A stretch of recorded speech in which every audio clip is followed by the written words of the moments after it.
So here's the thing that we want to sort of lay out there for you to bubble in the air as we are moving forward today. Because if you can reconcile this, then all of this will come together easily for you. We just want to ask you this one simple question.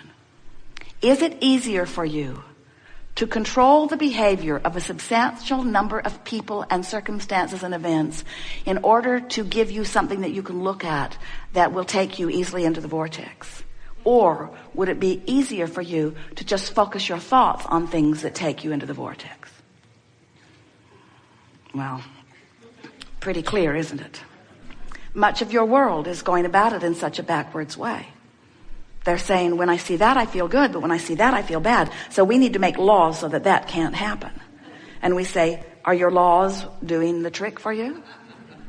Or are you filling your gels to the brim and building more every day? Because the very essence of every single person on the planet is absolute freedom. In other words, you all want it. The freedom you're looking for, hear it, is freedom from your own vibrational discord, which is self-inflicted every single time.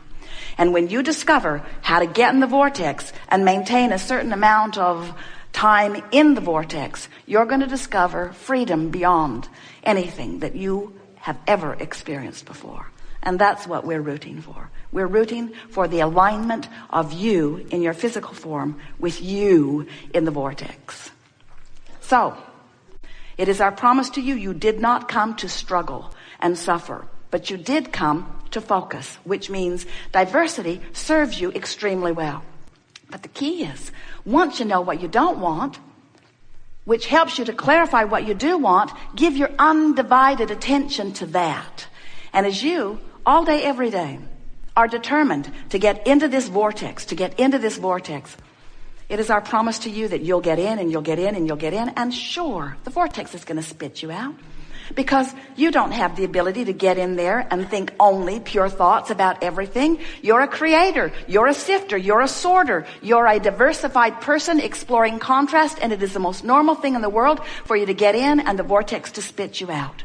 But you meant to spend way more time in this vortex than you are being in this vortex. It was your plan to be mostly in there and occasionally out, and we got to tell you, you've been out of the vortex long enough to create enough in the vortex work for 20 or 30 lifetimes. In other words, you really don't owe it to anybody to get out there and struggle yourself into clarity. We think you know what you want. You know what you want. So, your baby's coming in, they're aligned. The more they hang around with you, the less aligned they are. Because you find so much to fuss and worry about in your exploration of contrast. Now, that in and of itself is not a bad thing. It's perfectly wonderful to look around your world and acknowledge the parts of it that you do not want. But when you keep the parts that you do not want active within you, you prevent yourself from being a vibrational match to the parts you do want, you see. And we just want you to understand that you have the ability to do a much better job of tuning yourself than you usually do. Tuning yourself to the furthest expansion of who you are. Think about the alternative. So, you get up in the morning and you really don't want to go to work, but that's the way you make your money for now. So, you think, well, in a perfect world, I'd fix that. So, I wouldn't go to work. I'd just have my own money coming somehow. And in order to do that, I've got to have a really good idea. So I need to get on the internet and I need to explore all of the ideas and decide what's a really good idea for me. And then I'm really not prepared to do that. I don't have the equipment and I don't have the money to get the equipment, but I'll find some grant. I'll find some way. I'll find somebody that will give me the money so that I can get the equipment so that I can create my own business. And then I'll do as much as I can, but then I might need some employees. And they'll have to come to work. I'm having a hard time working this out because I'm doing this whole thing because I don't want to work. So they probably won't want to work either. So I'll get back on the internet and I'll find those who want to work. That's what I'll do. I'll find those who want to work, and I'll create a business that will be big enough that then they can come and they can work. And we say, or you could just get in the vortex. You could just get in the vortex. You could just find a way of finding a thought that doesn't feel uncomfortable and let the universe who has much better than a Google search engine, who has access to every vibration on the planet, who knows who everyone is, where everyone is, exactly what their vibration is, who will perfectly match you with everything that you have put into your vortex of creation, where law of attraction has already assembled all cooperative components.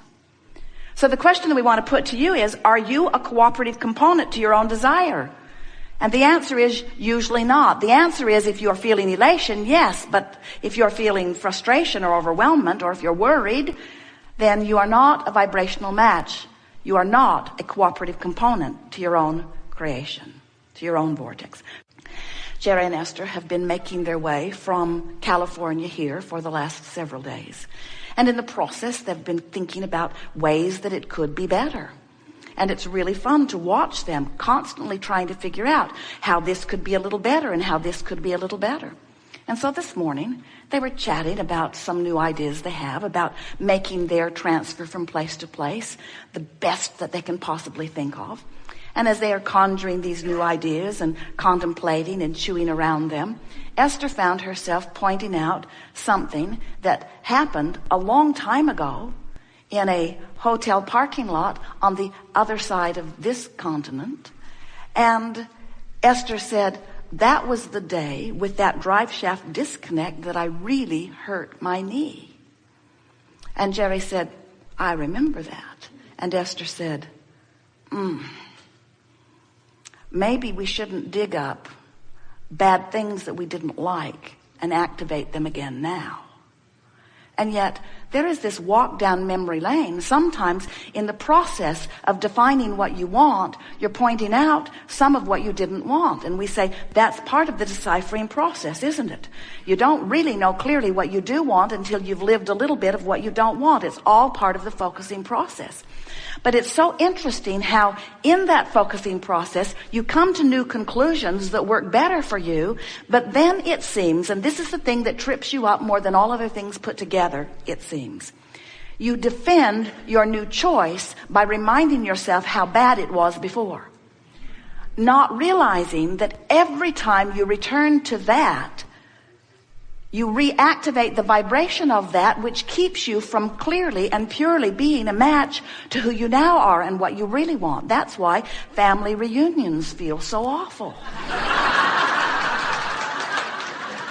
You go back to that place where you used to live, and back to that place where you used to vibrate differently, and you talk to those people who remember you as you were then, even though you are in a whole different vibrational place. And as you go there and focus and remember and look through family albums and watch those old videos and talk over old times, you activate who you were that does not jive with who you are. And when you do that, you feel less good the longer you do it. You say, oh, it's nostalgia. And we say, oh, it's disconnection from who you really are. Vibrationally speaking and emotionally speaking, this doorway to this vortex, this vibrational state of being, on the emotional scale is somewhere between hope and belief.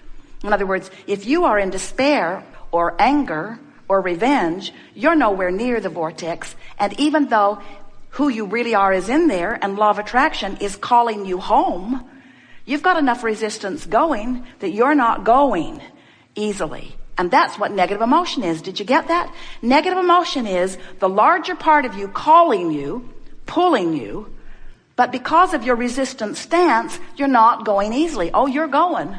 Because when you croak, in you go. You're going. You're just not going easily. And the fact that you're not going easily is why you have those hurtful, painful emotions that can even turn into illness. Resistance is only and always, only ever about, did we put enough in that to make you only ever, always, always ever, only, always, ever. Resistance is only, always, ever, eternally about, it's only ever about you having a vibration that doesn't match what's in there. So you hold yourself out with your own thoughts, which means nobody else, not the economy, not the government, not the other political party, not the other religious groups, not the opponent on the football field. Nobody, not ever is the reason that you are not having the success that you want. Because no one can keep you out of your vortex but you. Unless you want to say, oh, they were there and I saw them. And because I saw them, I didn't allow myself into the vortex. So they really should be different because I might see them again. I don't have the ability to focus. I just look around everywhere. And I might see something that might hold me out of the vortex. So it seems to me that the best plan of action, this is what humans say, seems to me that the best plan of action would be for us to all get together and decide what the perfect one way of life is, and then we'll just make everybody be it, and then it'll be a lot easier. And we say, how is that working out? There has to be some logic that lets you know that if you need even one other person to be different so that you can get in the vortex and be a match to what you're asking for, you're going about it in the wrong way because you can't make them focus long enough. Do you have a teenager?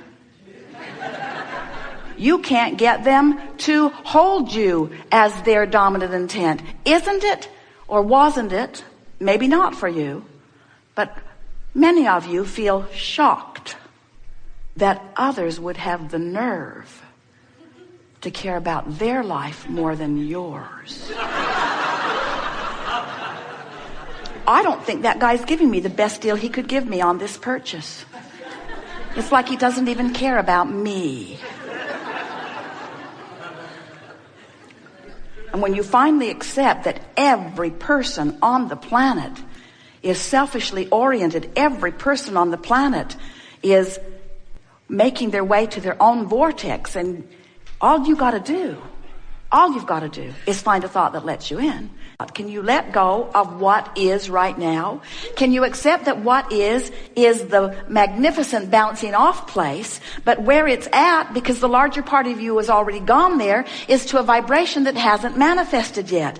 And if you can just hear us and believe that and look in the direction of the vibration that has not yet manifested, that stream will carry you. It will fill you with well-being. It will fill you with a feeling of adventure and enlivenment, and the manifestations will come barreling into your experience too. In other words, if you could just let go of what is, because it is only attention to what is. In other words, you can't tune to the frequency of the vibrational reality and the frequency of the reality at the same time. They are different frequencies.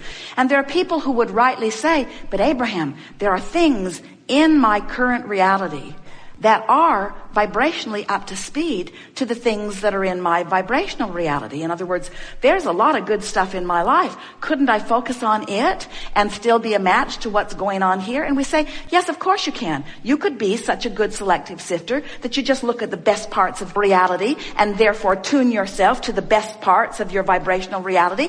But it's the hard way to go about it, because in that sifting and sorting, you've got the pros and the cons, the pluses and the minuses, and it bogs your vibration down. If you could just be forward looking, if you could talk about where you're going and who you really are, if you could talk about how you want to feel, if you could talk about the big picture, if you could talk about your eternal nature, if you could talk about how things always work out for you, if you could talk about how the universal forces are already have already gathered the cooperative components. Look at the big picture and look toward the big picture and think about the big picture and speak about the big picture, and never look back to the reason that you ask for the big picture, because the reason that you ask for the big picture is a different vibration than the big picture. Does that make sense to you?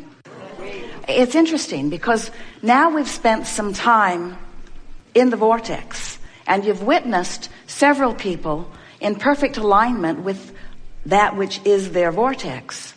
Do you feel a diffusion of anything that has been troubling in your experience? Does it feel to you as if the problems that are responsible for the creation of this vortex have now served their purpose, and now you're ready to give your undivided attention to what's in the vortex? Do you think that we could just stay in the vibrational patterning that you have all achieved? Do you think that we could stay here and sustain life experience just by talking about life.